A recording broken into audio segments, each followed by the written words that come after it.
record to this computer. Okay. Hi, welcome to our July video for the Texas Sibling Network. We're here today with Dr. Nick, and she's going to talk a little bit about some statewide survey results from a survey that TSN did a while back. And I'm just going to kind of hand it over to her and let her introduce herself. So Dr. Nick, can you tell us a little bit about yourself and about your sibling? Yes. My name is Dr. Nick Winges-Yanez. Most people call me Dr. Nick because the last name is quite a mouthful. I am the PI for the Texas Sibling Network, which is now in its third funded year of a 5-year grant, which we're very excited about. We, as you know, are a community of adult siblings reaching out to other adult siblings to create community and support one another. I am a sibling of an amazing woman who is 2 years older than me. She loves 70s music and apparently all anime cartoons. And she also loves everything Longhorns. And just a side note, we have to paint the hallway to her bedroom now burnt orange. And this has been a contested decision between her and my wife, because my wife is like, "Are you kidding?" And I'm like, "No." But we are going to have saloon doors that open to her. Yeah. So I was like, so a good thing about living in Texas since we moved here, I can kind of now get away with doing some of this stuff. So now we're going to have saloon doors to open into her area. So I'm very excited about that. But my sister has an intellectual disability label. And for the longest time, I don't think I ever met any siblings. Until I was in this group and I realized how widespread siblings are. But growing up, for me at least, it wasn't something that most people talked about. And so now that I am taking on more of a larger role with my sister, I'm trying to figure out, waivers in Texas, which is not easy, figuring out ways to help support her to live her best life and thrive. I'm really thankful to be a part of this group and to work with other siblings. So that is me. And we did a survey with the National Sibling Leadership Network, and they helped us reach out to siblings across Texas to kind of find out what siblings in Texas are interested in, what some of their needs are, what some of their support needs are, and kind of where they are in their sibling journey. So at Texas Sibling Network, we don't necessarily require everyone to be a sibling, per se. It could be a cousin, it could be a sibling-in-law, it could be other people. And also, you don't necessarily need to be the primary caregiver. However you fit into your sibling's life is totally cool. We're here to just help support siblings figure that out. So in this survey, we talked to a wide range of siblings to figure out all that stuff so that we could be a better network for siblings in Texas. So should I just go through it?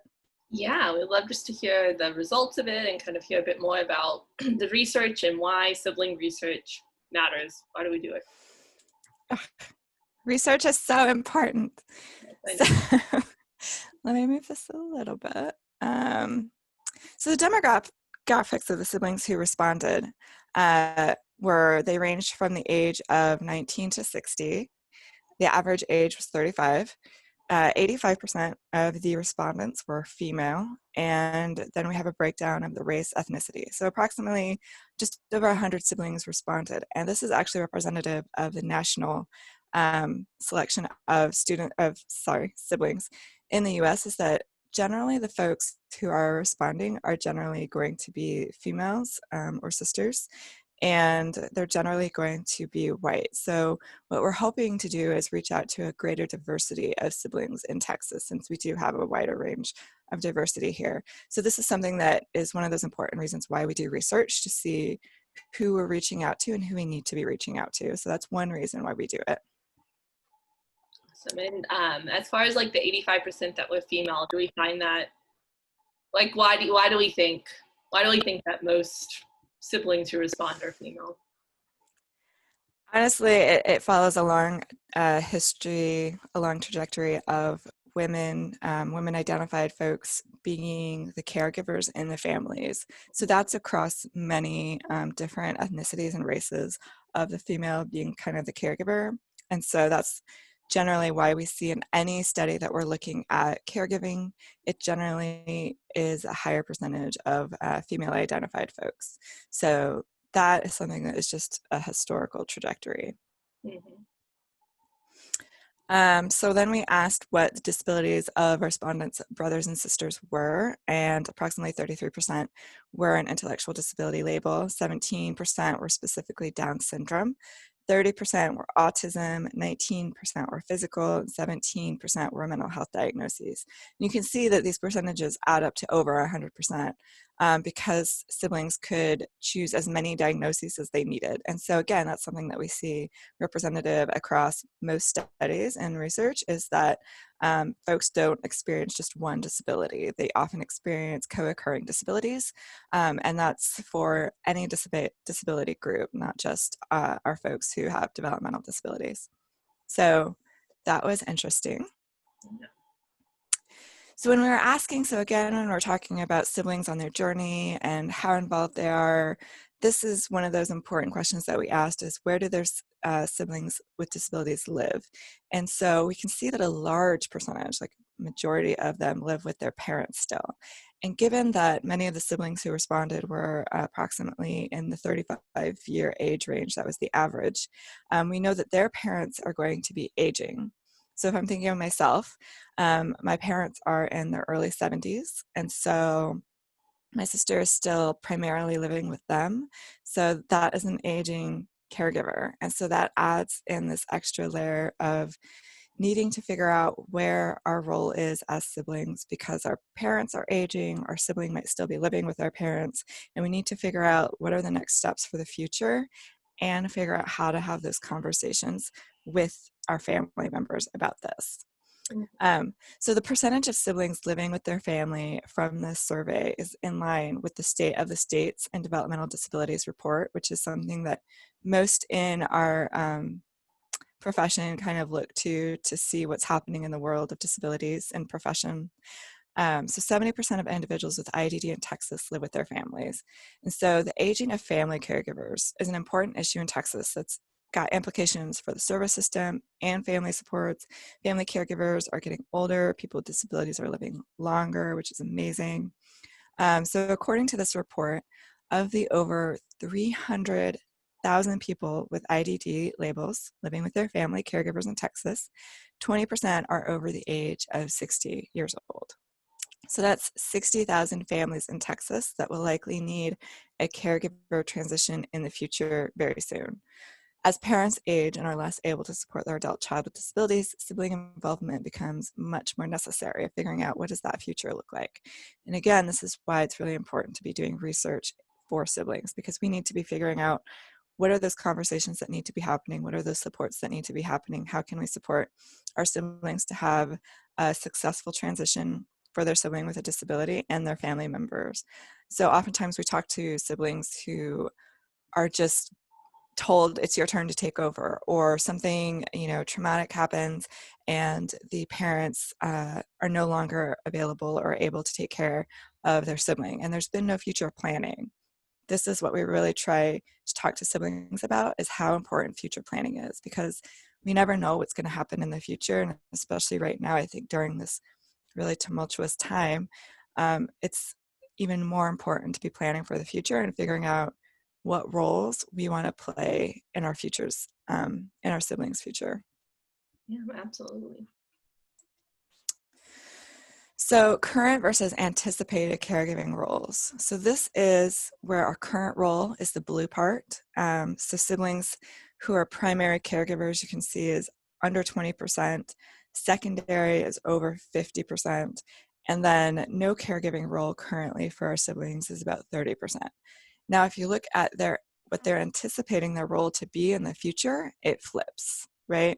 Which means that siblings are anticipating that they're going to be the primary caregiver for their sibling. Now, one, we want to talk about that. Like, we want to talk about supports and figure out, is that actually necessary? Are there ways to support our sibling without being their primary caregiver? Like ways to increase their independence and increase their ability to kind of live the life they want to. What does that look like? Has anybody had that conversation with them? And so maybe instead of being primary caregiver, the sibling could be the secondary caregiver and kind of remain in that position and just be a really strong support. These are some of the questions that we need to parse out. Instead of assuming what our role is, we need to be having a much bigger conversation with our family and with our sibling about what they want their future to look like.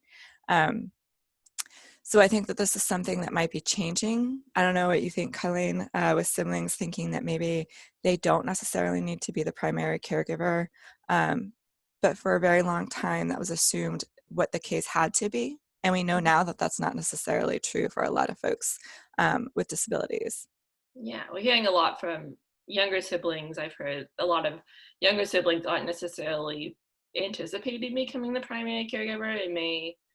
They usually, in my experience, they usually have this idea of like, well, my sibling, I'm going to be checking up on my sibling and I'm going to be a part of their life in a big way, but not necessarily in like a primary caregiving role.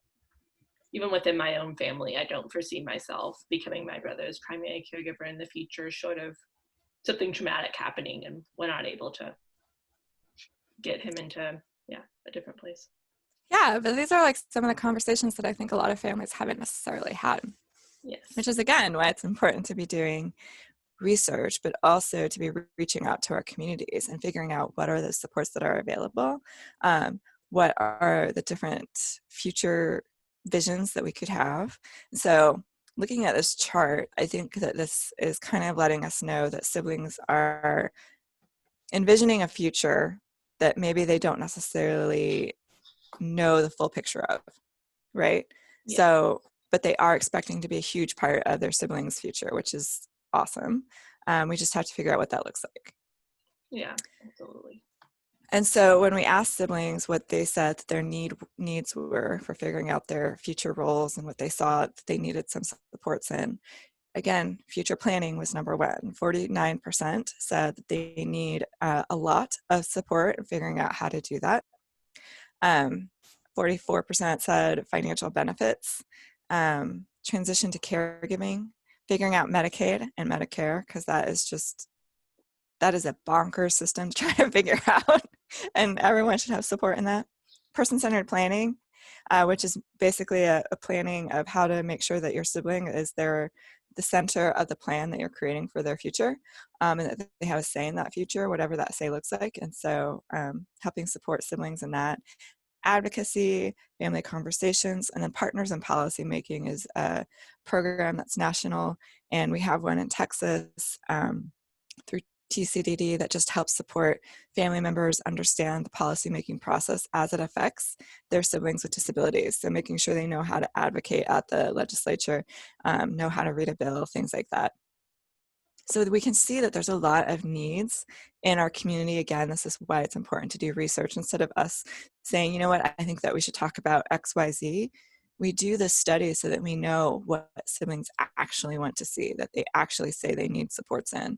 And we can see it very clearly here, that there's a lot of work that we need to be doing to make sure that siblings feel supported in their future endeavors with their siblings.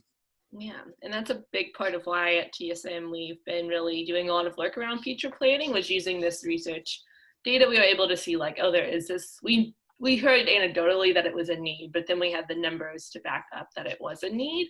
And so we were able to launch some of our future planning workshops and go around the state and do some of those. And we're looking on putting those online, so they should be available soon. Yes.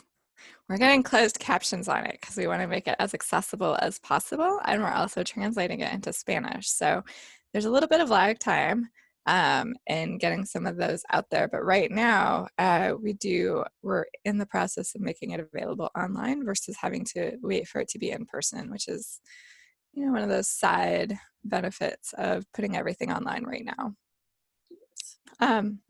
So just like some of the comments that siblings put on the survey that were related to this particular graph, Some of them were, I need someone to provide me with what the law really is.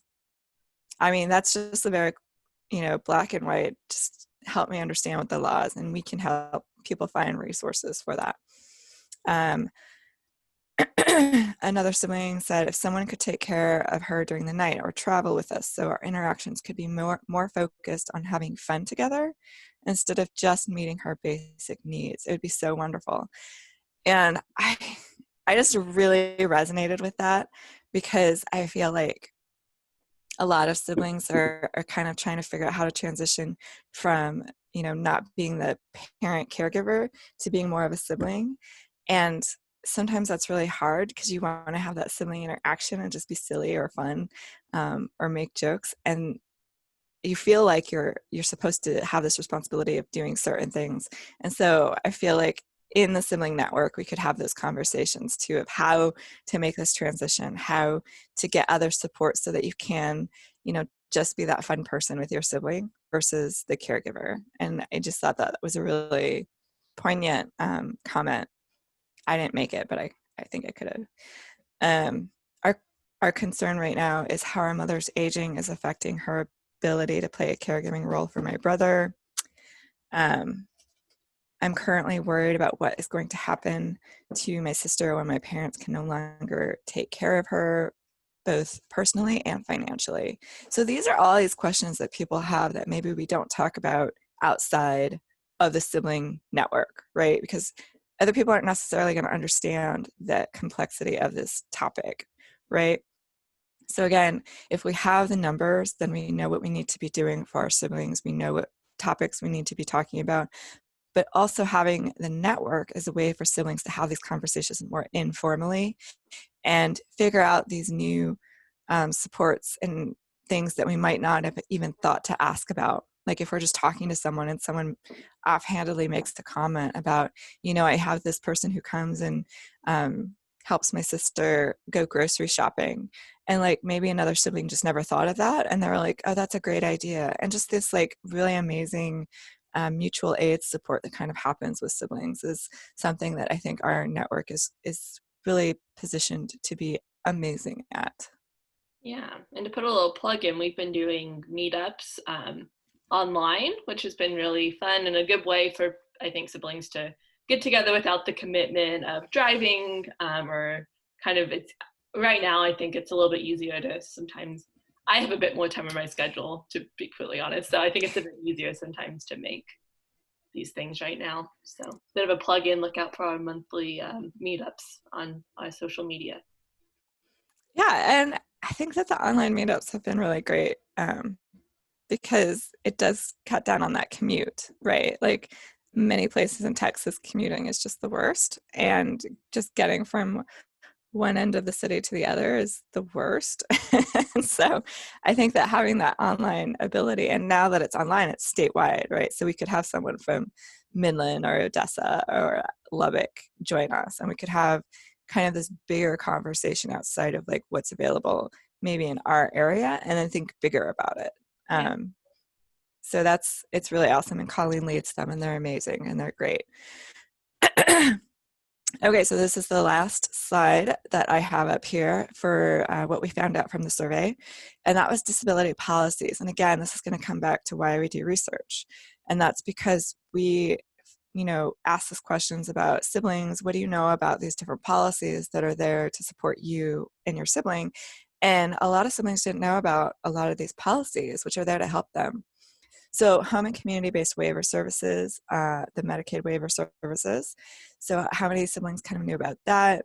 Who knew about Social Security income, the difference between SSDI and SSI? Who knew about the Family and Medical Leave Inclusion Act, or FEMLA? Lifespan Respite Care Act. Most siblings did not know about this one, which just increases the availability of respite care for family caregivers. The ABLE Act, which is financial planning for siblings with disabilities, so a way for them to save money that doesn't count against their $2,000 maximum monthly limit in their account, so they're able to actually save money. And then the Affordable Care Act, so allowing individuals with pre-existing conditions to access health insurance, which is also extremely important for many of our siblings. So over 50% of respondents did not know about the Lifespan Respite Act, and almost 45% did not know about the ABLE Act. So we have a Facebook video on the ABLE Act. It's one of our first videos that we did. And we provide resources for other policies, which are important for siblings to know. If over 60% are expecting to be primary caregivers or somehow involved in their siblings' life in a major way, it's really important for siblings to know about these supports that are available. But even if you're not planning on being a primary caregiver, these policies provide supports for you and your sibling and whoever might be the primary caregiver. So it's just really important for us to kind of figure out these policies together, which are not, easy to read. They're not easy to understand. So having a network that can help us navigate what this means and reaching out to supports who can help navigate what these means is really important. And that's kind of what TSN does. So again, that's why we do surveys, is to figure out, what are some things that we need to hit? What are some things that we need to reach out for our siblings? And this is what we need to do. One other reason why research is really important is that for a very long time, research said that siblings of people with disabilities had negative outcomes in their lives, that they were going to be less likely to be happy, they were going to be less involved in their family. And as time went on and we started to do more longitudinal studies over time, researchers started to see that those were not actually accurate over time, and that actually we're starting to see a lot more positive study results, and that what we're seeing is that siblings are oftentimes more empathetic. They oftentimes go into helping professions. They are oftentimes much more open-minded and patient in their lives with other people, and that many times they are involved with their family very closely. And so we're seeing a lot more positive things, which is another reason why it's really important to be doing this research and these studies, because if you had just asked a doctor or somebody 10 or 15 years ago, they would have told your parents that your outlook on life or your outcome in life is negative. But we know that's not true anymore, which is why we continue to do these studies and this research to kind of help each other and make sure that our voices are heard and not the voices of people who are trying to speak for us, which sounds a lot like our siblings with disabilities.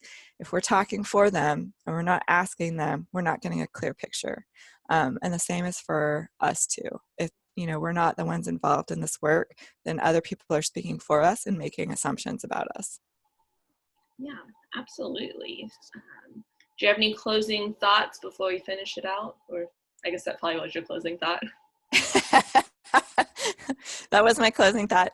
But we have all of this information available on our website. We have the report is going to be there. This is going to be there. It's going to go into a lot more detail about some of these numbers that you'll see. But we are also going to start to have some more short videos that maybe talk about each one of these disability policies, just to give us some insight into them. But just so you know, TSN has a lot of resources currently on our website that kind of address all of these things that we talked about in the study.